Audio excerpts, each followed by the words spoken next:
If this is your first time coming across my videos, please remember to like, share, and subscribe and enjoy the video.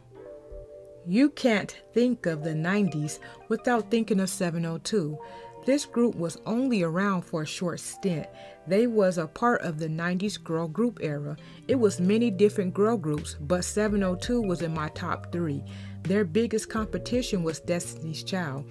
I personally prefer 702 over Destiny's Child. In a short time, the trio made a name for themselves with their timeless music. 702 was named after their hometown area code of Las Vegas. This group consists of Camila Williams and sisters Lamisha and Iris Grinstead. The group was originally a quartet featuring the Grinstead sisters, which included identical twins Iris and Orish, the older sister Lamisha, and childhood friend Amelia Cruz. The sisters attended the Las Vegas Academy of Performing Arts. The girls used to sing in the lobby of Caesar's Palace, where they was discovered by actor-comedian Sinbad. He made a visit to their home and convinced their parents to send them to Atlanta for a convention and music competition, which the girls came in second place and met Michael Bibbins from New Edition and Belle Biv DeVoe. He signed them to his label, Bell 10, under Motown. This led to them collaborating with the group Subway for the 1994 hit single, This Little Game We Play, written by Gerald Levert. By early 1995, the song became a major hit for the groups, spending 20 weeks on the Billboard Hot 100s. Despite the success of the song, Michael believed Lamisha was the only one in the group who could sing and let the other members go. Misha fought for Iris to stay because Mike said the other two was a definite no. He brought in 2 new girls from Vegas, Camila and Tiffany. Tiffany only stayed 6 months, so the group stayed a trio. I personally think Michael got rid of those other girls on some personal ish.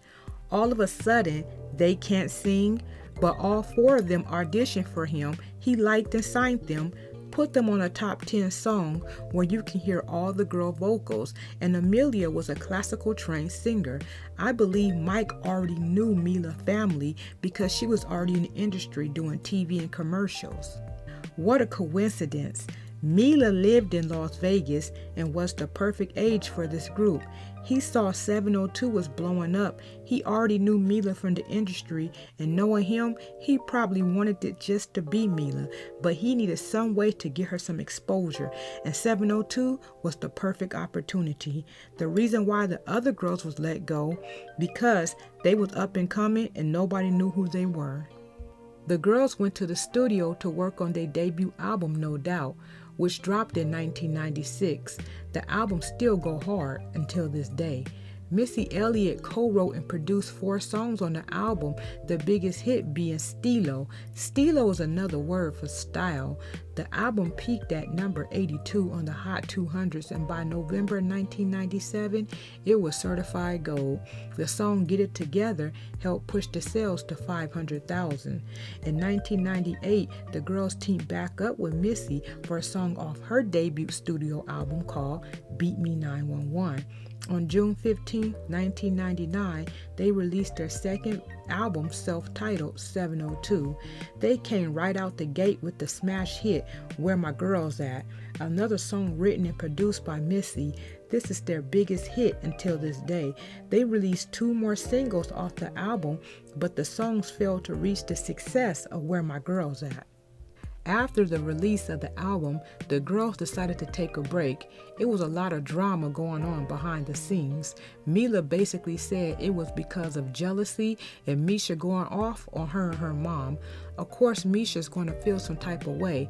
It was her group. She was the lead singer. Then Mike came and dropped a new girl in the group, then pushed her to the front as lead. Kind of like how Barry did the Supremes. That was Florence's group. She was the lead singer, and before she can blink an eye, they kicked her to the back, and Diana Ross was the lead singer. Misha feels that Mila's whole purpose of joining the group was to use 702 for exposure and set the stage for her own solo career. So when Mila went solo, the sisters wasn't shocked. They saw it coming. Mila's solo career also didn't go anywhere, but she did work behind the scenes with Missy Elliott and Faith Evans. She was replaced in 702, went on to record a song for the movie Pootie Tang called Pootie Tang. That song was a complete flop. Camila returned to the group after being axed multiple times by the label, not by the girls. Mila rejoined the group only because she needed the money, and the girl who replaced her got the boot. They released their third album titled Star in 1999. It was a major flop because Motown did little to no promotion for the album, so it gained little attention. The girls parted ways after Motown pulled the plug on the group in 2003. Misha went into a 2-year depression. Then she got herself together and went and got her a job at the Treasure Island Casino as the manager in the wedding chapel. Irish got a job in accounts, and Mila had a baby by neo-soul singer Music Soul Child and sung backup for Macy Gray. Sadly, in 2008, Irish twin Ulrich died of autoimmune disease. The sisters was heartbroken and is still heartbroken until this day. In 2014, Mila appeared on the reality show Atlanta R&B Divas, and in 2017, 702 reunited for the Soul Train Music Awards. Then the trio decided to go on tour. It was Mila ideal. The girls picked back up where they left off and didn't miss a beat. They got along great on this tour. Once again, Mila started to work on her solo album. This makes me think she put this group back together to get more exposure for her solo project. She knew people really want to see the girls back together again, and this would be the perfect opportunity. But eventually, she put her solo project on hold so she can work on the 702 tour. When the tour was finished, she started working on her solo project again, but she have once again put the project on hold because she claims she's having problems mixing the album due to the pandemic. I believe this group could have went further if it wasn't for so many ego trips, fighting, and jealousy. I hope the girls can get it together and work on a new album. Mila is now 44, Misha's also 44, and Irish is 42.